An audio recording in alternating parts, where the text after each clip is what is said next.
어떤 괴로움이든지 그건 중요하지 않아요. 그 괴로움 사랑하기 전까지 이 진리를 사랑할 수 없어요. 그 괴로움이 바로 진리라는 것을 깨닫는 게 이 진실을 깨닫는 거예요. 우리가 고통을 받는 이유는 좋다거나 나쁘다는 관념에 집착하기 때문입니다. 좋다, 나쁘다라는 관념에 집착하니까 좋은 걸 갖고 싶은데 못 가질 때 괴롭고, 싫은 걸 버리고 싶은데 못 버리니까 괴롭잖아요. 어느 날 나는 몸에 커다란 종양이 있는 친구와 함께 앉아 있었는데 그녀는 앞으로 살 날이 몇 주밖에 남지 않았다라는 말을 의사들에게 들었다고 합니다. 내가 그녀의 침상에서 일어나 떠날 때 그녀는 내게 KT 사랑해요 라고 말했어요. 근데 나는 말했습니다. KT가 뭐라 했냐면, 아니 그렇지 않아요. 넌 나를 사랑하지 않아. 당신은 저를 사랑할 수 없어요. 그 종양을 사랑하기 전에는 나를 사랑할 수 없어요. 당신은 그 종양에 덧씌우는 모든 관념을 결국 저에게도 덧씌울 거예요. 종양은 종양이 아니라 종양은 이런 것이다라는 나의 생각일 뿐이죠. 나이 들어서 돌아가신 많은 분들을 이렇게 뭐라 그러죠? 이렇게 부검에 한 사람들이 무슨 말을 하느냐면요. 부검을 해보니까 의외로 놀랍게도 신기하게도 몸속에 암이 있었는데 암인지도 모르고 암을 심지어 어떤 분들은 20년, 30년 달고 산 사람들이 의외로 많다는 거예요. 그리고 암 전문가들이 그러죠. 암에도 종류가 있어서 이 암은 진짜 치료해야 되는 암 같은 거, 혹은 이 암은 진짜 나를 죽일 수 있는 암은 극히 드물대요. 대부분의 암은 그냥 같이 사는 거래요. 그냥 같이 살아가는 거래요. 원래가. 나를 죽이지 않는데요, 그 암이. 근데 그 암을, 괜찮은 암인데 그 암을 호들갑 떨면서 내 관념으로 암은 큰일 나는 거야 라는 관념을 믿어서 그거를 무슨 방사선 치료를 해가지고 때리려고 하는 치료를 하다가 그 치료 때문에 내가 죽는 일이 있을 수 있다라고 말하는 암 전문가들이 의외로 많다니까요. 그래서 진짜 유명한 세계적 암 전문가가 암은 내두세요 이렇게 얘기한단 말이에요. 암은 문제 없어요 이렇게 얘기한다니까요. 놀라웠다니까요. 저도 그 말 듣고. 그런데 보세요. 이렇게 평생 내가 30년 암을 달고 살다가 죽었어요. 죽을 때 돼서 죽었어요. 그럼 그 사람 인생에 암이 있을까 없을까요? 자기가 암인 줄 몰랐을 때는 암이 없어요. 그래서 살다 죽은 거예요. 암은 있는데 암은 없는 거죠. 그죠? 그런데 이건 아무 문제 없는 암이 나한테 발견됐어요. 종합검진 하다가 아무 문제 없는 암이 발견됐어요. 그런데 여러분 같으면 어때요? 그 암이 발견된과 동시에 어떨까요?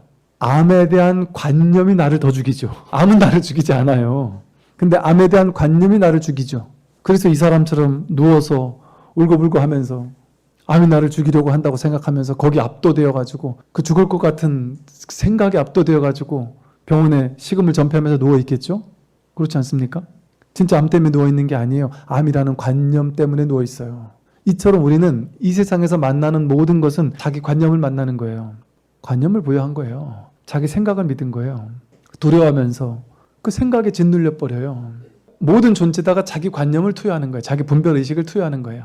그러니까 바이런 케이티를 보고 있는 그대로의 바이런 케이티를 못 보고 바이런 케이티는 깨달은 사람이야. 그러니까 저 사람이 나한테 와서 뭔가 한마디 해주거나 내 손이라도 잡아주면 병이 낫지 않을까? 이런 관념을 투사하는 거예요. 그리고 그 사람을 보고 사랑해요. 나 좀 도와주세요. 나 좀 살려주세요. 이런 말이겠죠? 저 사람이 나를 뭔가 이렇게 해주지 않을까? 그건 바이런 케이티의 자기가 투사하는 관념이에요. 그럼 바이런 케이티는 그 관념을 믿지 않는단 말이에요.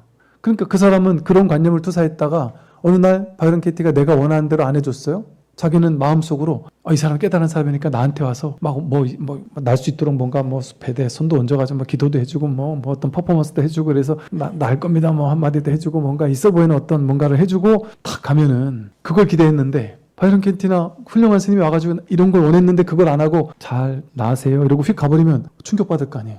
저분이 저렇게 친절하지 못한 사람이었나? 저분이 저렇게 기도도 안 해주는 사람이었나? 나를 위한 마음이 없었나? 어떻게 저렇게 냉정하게 저런 말 뚝 던지고 그냥 갈 수 있지? 이렇게 생각할 수 있잖아요. 그러면 갑자기 이 사람은 그 관념을 또 바이런 케이티에게 덮씌워가지고 당신은 깨달았다는 사람이 어떻게 이렇게 자비롭지 못합니까? 깨달았다는 사람은 그 사람을 위해서 막 울어주면서 울고불고 해주면서 막 이러는 사람이 아니에요. 그 사람의 아픈 걸 보고 아프지 않은 이 법을 본단 말이에요. 그러니까 거기 휘두를 필요가 없단 말이에요. 동요하지 않는단 말이에요. 오히려 동요하는 척을 해줄 수는 있지만 그것도 퍼포먼스란 말이에요. 근데 굳이 동요하는 척을 뭐하러 해주냔 말이에요.